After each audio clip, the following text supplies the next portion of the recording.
Bonjour, mon nom est Julie Fournier, je suis travailleuse sociale et psychothérapeute. Aujourd'hui, nous allons voir le livre « Quand tu seras grand » d'Émilie Wingfield Martin. C'est un livre sur Internet qu'on voit qui est classifié dans les 0-3 ans. Il peut évidemment être lu avant 3 ans, mais je pense que la portée du message va vraiment être mieux comprise à partir de 3 ans et peut-être même un peu mieux aux alentours de 5. L'histoire de ce livre, c'est le livre d'une maman qui parle à son enfant et qui se demande à quel point son enfant sera merveilleux, jusqu'à quel point il réalisera de grandes ou de petites choses. C'est vraiment une ode à l'unicité de son enfant. Il y a donc 3 thèmes centrales à ce livre. Le premier thème est l'amour inconditionnel, évidemment. Le deuxième thème, c'est la valorisation de l'unicité de son enfant. Et le troisième, c'est l'espoir à son avenir. Il y a plusieurs leviers de discussion dans ce livre-là.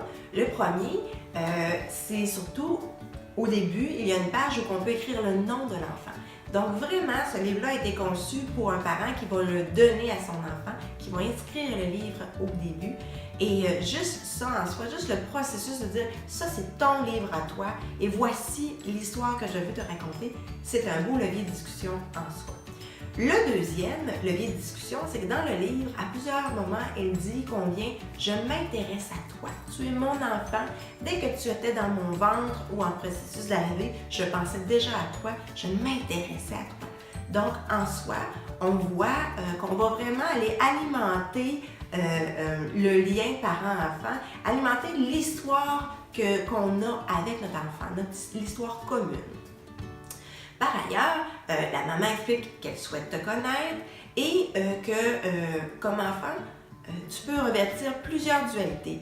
Tu peux être sauvage et tu peux être sage à la fois et je vais t'aimer qu'importe quelle forme que tu prendras, qu'importe quelle qualité tu prendras. Et donc, à travers tout le livre, on va regarder différents scénarios où est-ce que la maman va réassurer l'enfant quant à l'amour qu'elle lui voue. Il y a donc une répétition du message et ce qui est intéressant dans le message, c'est qu'elle répète souvent qu'elle va t'aimer à ta façon. Donc, la maman va répéter à plusieurs reprises que tu vas pas faire les choses d'une façon ou d'une autre, tu vas le faire à ta façon et c'est ce qui va te rendre unique et c'est ce qui va faire que ce que tu vas faire, ça va être intéressant. Donc, on est vraiment dans l'unicité de l'enfant, la réassurance du lien et en plus, il y a des leviers de discussion sur qu'est-ce que tu souhaiteras faire plus tard. Et c'est vraiment un questionnement ludique, là, pas dans quel travail tu veux faire, ça s'adresse vraiment pour les tout petits. Donc, on parle de danse, d'art, ça ratisse vraiment toutes sortes de possibilités. Donc, il y a plusieurs leviers de discussion par rapport aux 3 thèmes. Le thème de l'amour inconditionnel, de l'unicité de l'enfant, mais aussi qu'est-ce que tu feras. J'ai espoir en ton avenir. Il y a donc 3 forces dans ce livre.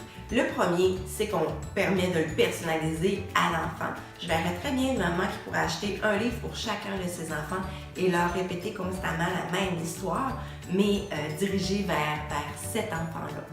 Ensuite, écoutez, on ne peut pas passer à côté que c'est vraiment une vraie déclaration d'amour. C'est une ode à l'unicité de l'enfant et en soi, c'est certainement bénéfique pour le lien entre papa et son enfant ou maman et son enfant.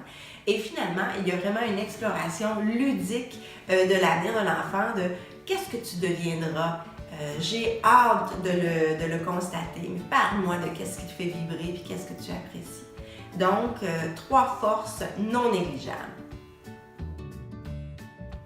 En conclusion, j'aimerais vous dire que ce livre-là, quant à moi, est vraiment un beau petit bijou qu'on peut remettre à son enfant. C'est un livre qui est fait d'une maman qui parle à son enfant. Évidemment, c'est un peu moins adapté de papa ou grand-maman, donc ça pourrait peut-être être la seule faille, mais ça pourrait très bien quand même être utilisé et tourné à votre avantage. Et donc, ce que je ne vous ai pas dit aussi, c'est qu'en lisant le livre, comme travailleuse sociale, ce que j'y vois, c'est qu'on est vraiment en train de renforcer la croyance fondamentale de « tu es une bonne personne, tu es unique et tu es bien comme tu es ». Donc, on aime ce genre de livre-là qui, au final, vient renforcer le lien de réassurance avec la maman, le parent, mais aussi qui vient renforcer « Regarde combien tu es une bonne personne ». Des livres comme ça, on aime ça. Sur ce, bonne lecture!